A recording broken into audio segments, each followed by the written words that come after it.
শুভ সকাল। বাইক নিয়ে ঢাকা যাচ্ছি, সারাদিন ঢাকাতেই থাকবো। মুন্সিগঞ্জ থেকে ঢাকা যাওয়ার পথে যেসব সুন্দর জায়গাগুলো উপর দিয়ে আমি যাব, সেই সব জায়গাগুলো আপনাদের সাথে আমি শেয়ার করব। এটা মুন্সিগঞ্জ জেলার টঙ্গিবাড়ি থানার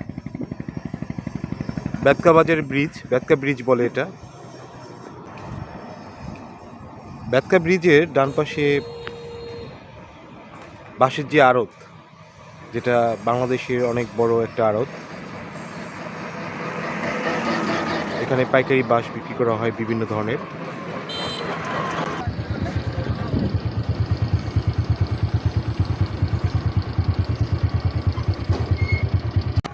পাইকারি যেই বাঁশের আড়তের কথা বলছি, অনেক বড় আড়ত। এখানে পাশেই নদী, খুব সুন্দর লাগছে নদীটা। বিভিন্ন জেলা থেকে এখানে বাঁশ আসে, এখান থেকে পাইকারি বিক্রি করা হয়। শুধু তাই নয়, এটা তো ছোট একটা অংশ দেখালাম, এই যে এখানে বিশাল বড় আকারের যে বাঁশের আড়তের কথা বলা হলো, বাংলাদেশের অনেক বড় একটা আড়ত বেতকা বাজারে, নদীর পাশেই। যখন বিকাল হয় তখন এই ব্রিজে প্রচুর লোকের সমাগম হয়, এখানে সবাই ঘুরতে আসে। এখানে সুন্দর একটা মাটির রাস্তা, দুপাশেই অনেক বড় বড় ক্ষেত আছে, যে ক্ষেতে মানুষ আলু লাগাইছে। এখানে এত সুন্দর মাটির রাস্তা এখন আর দেখা যায় না, বড় বড় গাছ দুপাশে। যখন নাকি এই রাস্তায় দুপুরে আসবেন, এটা এত সুন্দর লাগে, পুরোটা রাস্তাই ঠান্ডা লাগে। এখানে রাস্তাগুলো অনেক উঁচু নিচু, এক হাত দিয়ে বাইক চালাচ্ছি, এক হাত দিয়ে ভিডিও করতেছি। আমার কাছে খুব ভালো লাগে, এনজয় করতেছি।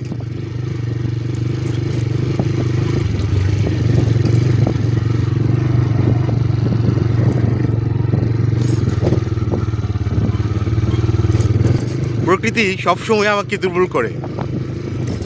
দেখেন, গাছের সাথে একটা বসার বেঞ্চ আছে, এই এলাকার মানুষগুলো এখানে আড্ডা দেয়। যে বাজারটা আমরা দেখছি, এটার নাম হলো আনন্দবাজার। এখানকার মানুষগুলো আসলে আনন্দের। আনন্দবাজার থেকে যেই পথে আমরা যাচ্ছি, রাস্তাটা খুবই সুন্দর, দুপাশে বড় বড় গাছ, অনেক ভালো লাগে, ঠান্ডা বাতাস। ছোট ছোট ছেলেমেয়েরা স্কুল থেকে আসতেছে, এটা দেখতে খুবই ভালো লাগছে।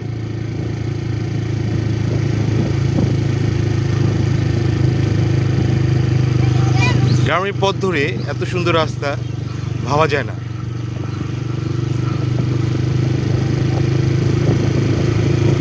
ছেলে মেয়েদের যে মা বাবারা ওদের নিয়ে যাচ্ছে। এটা এই যে আনন্দবাজারটা, এটা কোন জেলায়, কোন থানায় পড়ছে? এটা ফতুল্লা থানা, নারায়ণগঞ্জ ডিস্ট্রিক্ট। নারায়ণগঞ্জ ডিস্ট্রিক্ট। হ্যাঁ, এলাকার মাসে 10 জনের কিনা জায়গা কিনা রাজা করছে। ও, এই জন্য আনন্দবাজার। ওইটা সরকারি কোনো বাজার না। আচ্ছা, মানে নিজেরাই কেউ 200%, কেউ 100%, কেউ 100%, এরকম করে কিনা তারপরে এটা বাজার করছে। আমি যেখানে দাঁড়িয়ে আছি, এটা লালমিয়ার ব্রিজ বলে।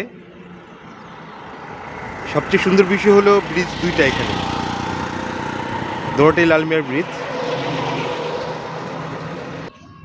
এই লালমিয়ার ব্রিজ নারায়ণগঞ্জ জেলার ফতুল্লা থানার বক্তবলী ইউনিয়নে এটা পড়ছে। আপনারা চাইলে এখানে ঘুরতে আসতে পারেন, খুবই সুন্দর একটা এলাকা।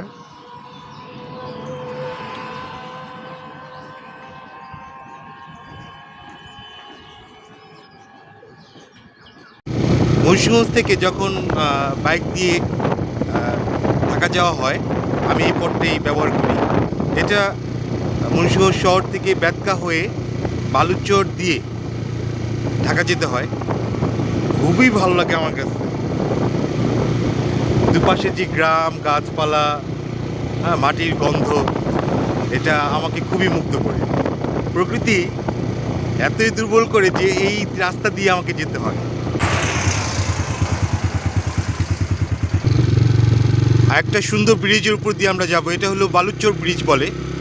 ঢাকা যাওয়ার পথে এই বালুচর ব্রিজটা অনেক উঁচু এবং খুবই সুন্দর।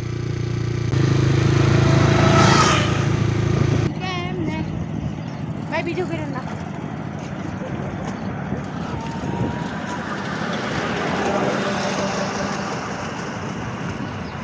ইটের ভাটার যেই নোংরা দূষিত বর্জ্য এখানে নদীতে ফেলা হয়েছে, বা যে কোনো কলকারখানার জন্য এই সুন্দর নদীটার পানি নষ্ট হয়ে গেছে। দেখেন কালো হয়ে গেছে পানিটা, পানিগুলো অনেক কালো। এই 15 বছর আগের যে পানি এখনকার পানি এগুলি এক না, খুবই কালো। অথচ দেখেন এই কালো পানিতেই ইটে ভাটার যেই কাজ করে ওই পাড়ে দেখা যাচ্ছে যে গোসল করছে, ছেলে মেয়ে সবাই এখানে গোসল করছে। তো খুবই দুঃখের বিষয়।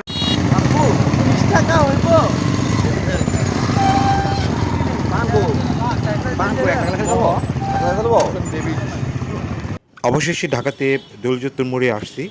এখানে যেই মাটির জিনিসপত্রগুলো তৈরি করে বা বিক্রি করে, সেখানে মার্কেটের থেকে ঘুরে কিছু নিব, এটার জন্য মার্কেটে আসা।